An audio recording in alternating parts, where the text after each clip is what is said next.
Salut les amis. À votre avis, quels sentiments aurez-vous si vous rencontrez un loup?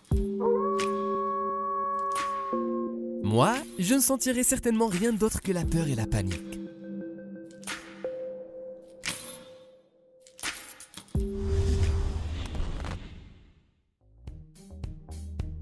Cette histoire incroyable mais réelle s'est produite en Alaska, dans la ville de Juneau.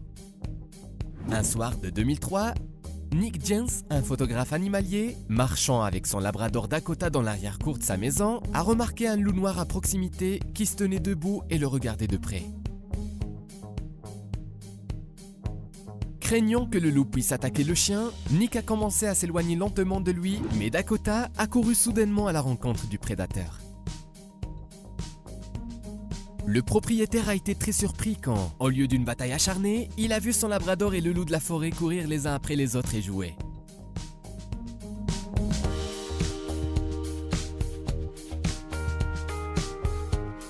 Ce loup, dès le début, était très détendu et paisible, comme s'il nous était tombé du ciel, explique Nick Jens, un ancien chasseur, dans une interview à National Geographic.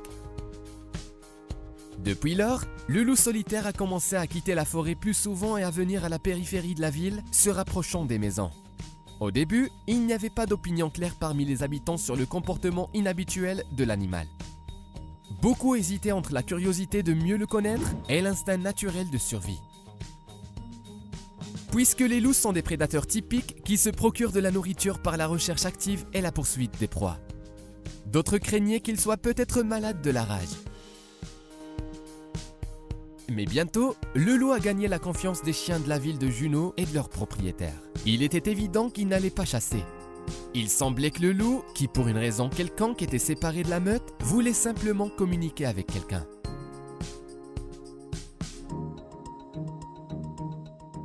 C'est la femme de Nick qui a donné au loup le nom Roméo. Ayant vu une silhouette familière près de sa maison, elle a dit à son mari « Ce Roméo est de retour ». Ainsi, le loup noir a reçu son nom. Mais Roméo n'était pas seulement attiré par sa Juliette, labrador Dakota, et il flirtait aussi avec d'autres chiens locaux, explique Nick. Mais bien sûr, il avait des favorites. Pour Nick, la communication avec Roméo a d'abord été l'occasion de le comprendre. Puis est venue l'étape lorsque Nick a tenté de gagner la confiance du loup. En conséquence, la famille de Nick est devenue si proche de la bête qu'elle a commencé à s'occuper de lui. En 6 ans de communication de Roméo avec les chiens et les résidents de Juneau, Nick Jens a pris de nombreuses photos impressionnantes et fascinantes et a même écrit un livre intitulé « Le loup Roméo ». Comme Nick l'a dit dans son interview, aujourd'hui, après de nombreuses années, il ne peut pas arrêter ses larmes lorsqu'il lit des extraits de son livre devant un public. Roméo a changé toute ma vie. Parfois, je me réveille la nuit et je pense à lui, sa vie et sa mort. Je ne m'attendais pas à devoir endurer une telle chose dans la vie, explique Nick Jens. Mais ce n'était pas seulement une question de compréhension et de tolérance humaine. Nous tous, les gens, les chiens et Roméo lui-même, étions ces 3 éléments qui ont essayé d'apprendre à coexister harmonieusement. Et nous l'avons appris, ajoute-t-il. Selon Nick, de nombreux habitants étaient tellement fascinés par le gentil prédateur qu'ils voulaient se rapprocher de lui. Mais Roméo était très sensible à son espace personnel. En règle générale, il ne laissait pas les étrangers s'approcher de lui de plus d'une centaine de mètres. Cependant, Roméo permettait aux gens et aux chiens qu'il connaissait déjà de s'approcher de lui à portée de main. Il y a eu plus d'une fois des moments où il m'a suffi de tendre la main pour lui caresser le dos lorsqu'il passait devant, mais je ne l'ai jamais fait, se souvient Nick Jens. Pendant 6 ans, Roméo est resté un symbole non officiel de la ville, un favori des habitants. Mais un jour, il a cessé de rencontrer les gens près du lac gelé. Il s'est avéré que le loup avait été abattu illégalement.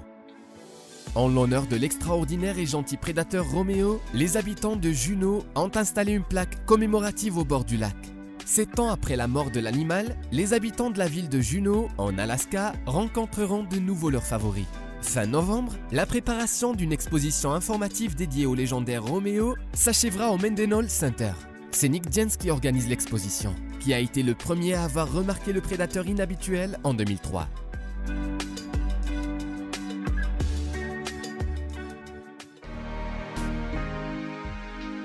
L'animal sauvage de cette histoire touchante nous enseigne que nous devons vivre en paix et en harmonie. Et surtout, ne pas violer l'espace personnel de quelqu'un d'autre. Êtes-vous d'accord avec cela? Si oui, aimez la vidéo. À bientôt!